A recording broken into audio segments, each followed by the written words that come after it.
Okay, man. Geiger counter's on.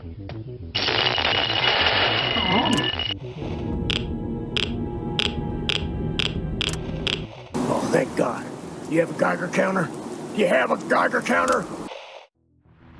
Decades of movies and pop culture have conditioned us to recognize this sound. A sure sign that we are near a radioactive source.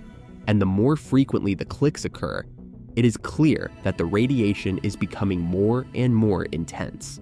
But what exactly generates this sound? As some of you may know, or have read in the title of the video, this sound comes from a famous device known as a Geiger counter. In general terms, the function of this device is to count the ionizing radiation passing through a certain volume. But what exactly does this mean? How does it do it? How does a Geiger counter work? But first, I want to thank PCBWay for sponsoring this episode. PCBWay offers a wide range of PCB prototyping services, with the ability to respond to orders from 5 PCBs to several thousand, manufacture parts in metal or plastic, and even deliver prototyping and assembly services from as little as $29. In addition, until January 12th, PCBWay will have a great sale to celebrate this new year. Here you can find dozens of coupons with discounts of up to 50%, surprise boxes, special sales, and even get free prototypes with Christmas themes. If you're interested in electronics and product development, don't miss this opportunity and visit their website.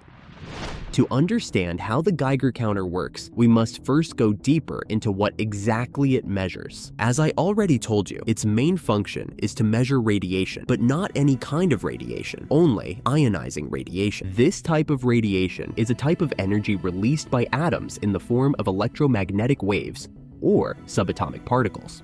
But it also has enough energy to ionize atoms or molecules, that is, to remove electrons from them. Because of this ability, ionizing radiation can alter the molecular structure of the matter it passes through. In fact, this is precisely why they are so dangerous and why devices such as Geiger counters are used to detect them. Examples of ionizing radiation are alpha, beta, gamma, and X-ray particles. And these can be emitted by various sources, such as cosmic rays from outer space. Natural radioactive isotopes, such as uranium and thorium, artificial radioactive isotopes, such as plutonium-239, or even naturally by some elements found in plants and animals. Potassium-40, for example, is a radioactive isotope naturally present in foods such as bananas. However, the levels of ionizing radiation it emits are extremely low, up to 100 times lower than the background radiation we receive daily, and up to 1,000 times lower than the radiation we receive when we have an X-ray. In short, the amount of ionizing radiation emitted by a banana is so low that it does not represent a health risk. So relax, it is totally harmless. Understanding this, we only need to make one last clarification before going into the operation of the Geiger counter. Although this device is popularly known by this name due to its first version, invented by Hans Geiger in 1908, its operation has evolved over time. The most widely used version, and the one we will focus on during this video, corresponds to an improvement of the original design made by Walter Müller, one of Hans Geiger's students. Therefore, this new device, or at least the main part of it, is known as the Geiger-Müller Tube. Now that we have finished this mini history lesson, let's get back to the main topic. The ability of ionizing radiation to strip electrons from other materials is the fundamental principle by which a Geiger-Müller tube works.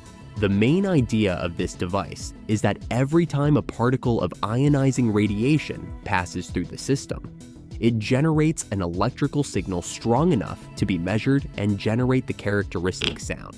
But things are not that easy. Just because a particle has the ability to ionize does not mean that it will do so 100% of the time it passes through a material. In fact, quite the opposite is true. Many of these particles pass through materials without interacting with them at all. To solve this problem, Geiger-Müller tubes apply a series of measures that seek to increase the probability of ionization being generated within a given volume. The first of these is to prevent ionization from occurring before it enters the volume.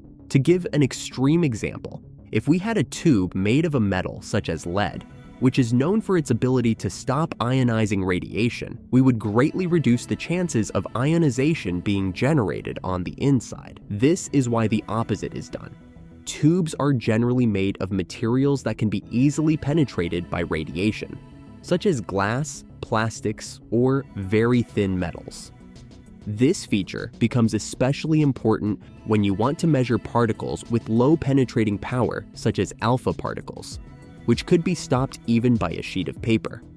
So far, one might think that using an easily penetrating material is best, but it is not that simple. Allowing all radiation to pass through from any direction is not necessarily good. The first problem is that we would have no way of knowing where the particles are coming from. A particle coming from above, from below, or from anywhere else would generate exactly the same reaction. To solve this, we can cover the tube and leave a single opening or window. In this way, only particles coming from that direction will generate a reaction, while other particles will be stopped before entering the tube. Both options are valid, and which of the two is used will depend on the application for which we want to use the Geiger counter. A more open system with omnidirectional detection allows the measurement of ionizing radiation at a location, even if we do not know where exactly the source is, and this is the most commonly used form of current Geiger counters. On the other hand, a directional system can help us measure radiation in a more specific area, eliminating external factors, which can be useful for specialized applications. The second problem with having a tube made of an easily penetrating material is that it would allow all types of particles to enter, and it would be impossible to distinguish which type of particle generated the ionization reaction. In other words, an alpha particle, which is practically harmless to humans, would generate exactly the same signal as gamma rays, which have much higher energy and can be harmful.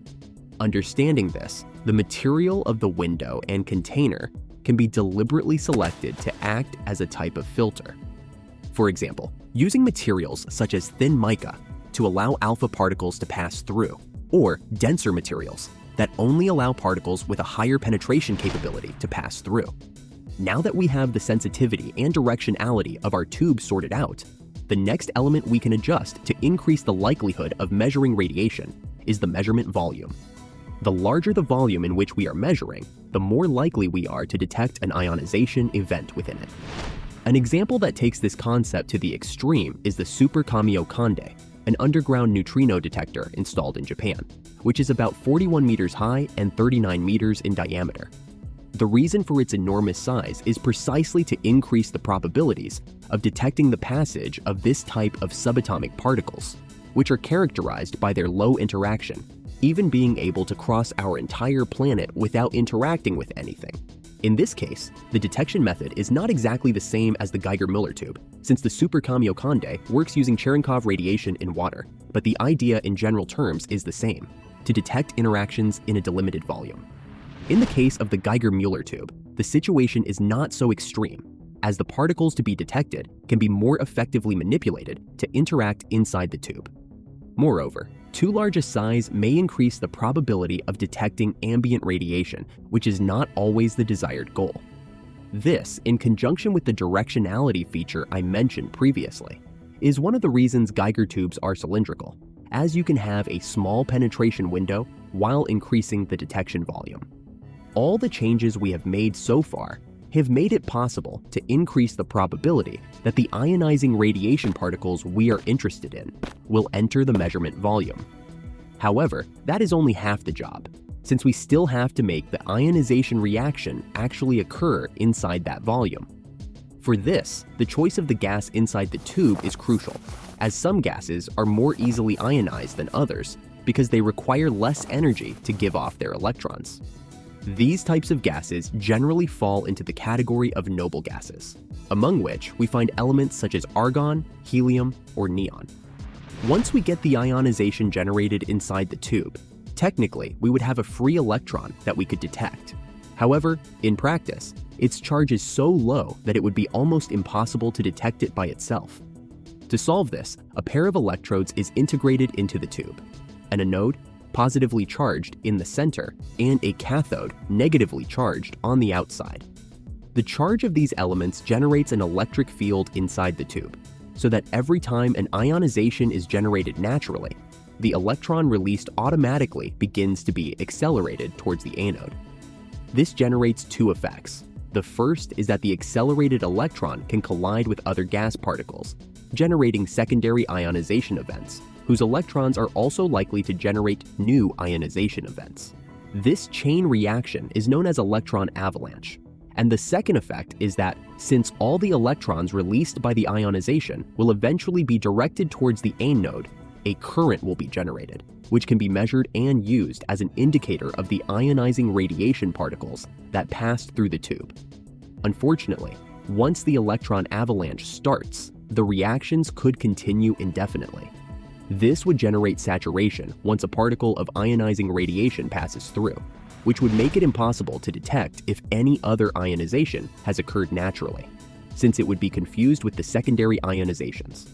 The ideal would be to have the electron avalanche generated to generate a measurable current, and then return to the resting state without ionization reactions inside.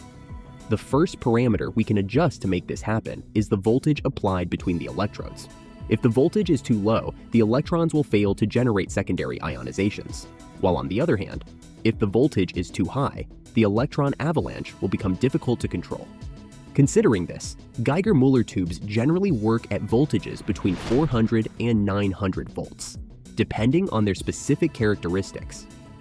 However, while this improves the control of the electron avalanche, it is still not completely certain that the chain reaction will stop, or that it will stop fast enough to detect the passage of new particles of ionizing radiation. To solve this problem, the last ingredient is added, an additional gas, whose only function is to absorb a part of the energy generated during the electron avalanche, causing it to shut down quickly. This gas, known as quench gas, is generally some halogen or hydrocarbon, and is used in small quantities with respect to the noble gas that we had initially included. With all this, we finally have a fully functional Geiger-Müller tube.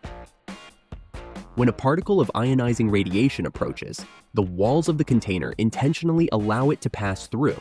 It then collides with the noble gas inside, generating a natural ionization event. Subsequently, the released electrons are accelerated by the electric field generated between the electrodes, being able to generate an avalanche of electrons due to secondary ionizations. This movement of charges generates a current that can be associated with the detection of a particle of ionizing radiation. Finally, the quenching gas controls the chain reaction by returning the whole system to its initial state, allowing the detection of new particles. Obviously, all this happens extremely fast, in just a few hundred microseconds. I hope you liked this video. That's all for now, and see you in the next episode.